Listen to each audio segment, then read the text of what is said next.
ओम नमः शिवाय. सद्भावे करिता सद्गुरु भक्ती, तेने वय ज्ञान खडगाची प्राप्ती, साईची मुक्ती सद्भक्ता. या पृथ्वी तलावर 4 युग आहेत, सत, त्रेता, द्वापार आणि कली. तर हे बरेच लोकांना माहिती नसते, तर म्हणतात आम्ही मृत्यूनंतर आम्ही स्वर्गात जाऊ. परंतु ही एक थोटांड एक कल्पना आहे. दासबोधामध्ये समर्थांनी लिहिलेलं आहे, कल्पांचे अंती हे पृथ्वी सर्व जळून जाईल, तेव्हा देव वायू रूपात विलीन होतील. तर स्वर्गात जाण्याची काय अपेक्षा आहे?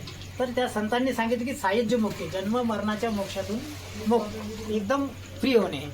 तर या पृथ्वी तलावर आज हे एकादशी हे कल्पना जवळजवळ 1983 पासून चालू आहे. 1983 म्हणजे समजा आज 42 वर्ष हे चालू आहे. जर जे पंचांगाप्रमाणे एकादशी झाल्यानंतर 12 येते, 12च्या दिवशी हे पंचपक्वान्नाने लोक जीव घालतात. तर हेच या प्राणामध्ये जर आपण हे पंचतत्वाचं आपलं शरीर आहे, या पंचतत्वाच्या प्राणामध्ये पृथ्वी, आप, तेज, वायू, आकाश हे चालूच राहतात. या अन्नमय प्राण आहे. अन्नमय प्राण असल्यामुळे 12 या संकल्प सगळे हे आपले जीवात्मे येतात, तृप्त होतात, जेवतात आणि या कल्पनातून चालू होतात. तर यांची एक कल्पना अशी आहे की आता हे सर्व विदर्भामध्ये गवंडाळा नावाचे गाव आहे. या गावामध्ये ही सर्व मंडळी बसलेली आहे.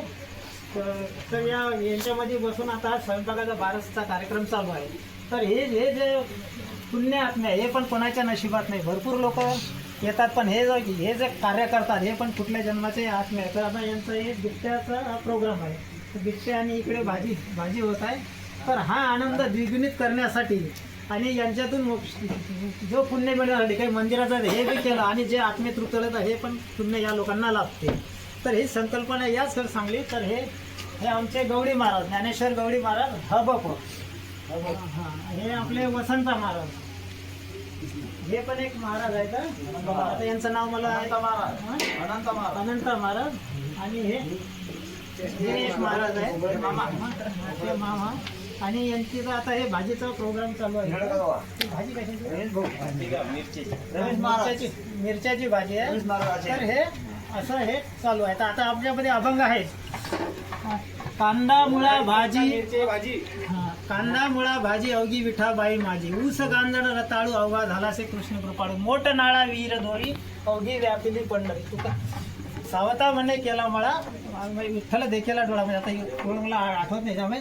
तर हे सर्व भक्तिमय प्रमाणात या सर्वांचा यांच्यामध्ये सर्वांचा हे स्वयंपाकाचा हे कार्यक्रम पार पडून हा मोक्ष सर्व रूपांना आनंदानं भेटणार. आणि या हे जे पुण्य करतात यांच्यामध्ये नोंद होईल. एवढंच या संकल्पनेचं सांगायचं आहे. धन्यवाद.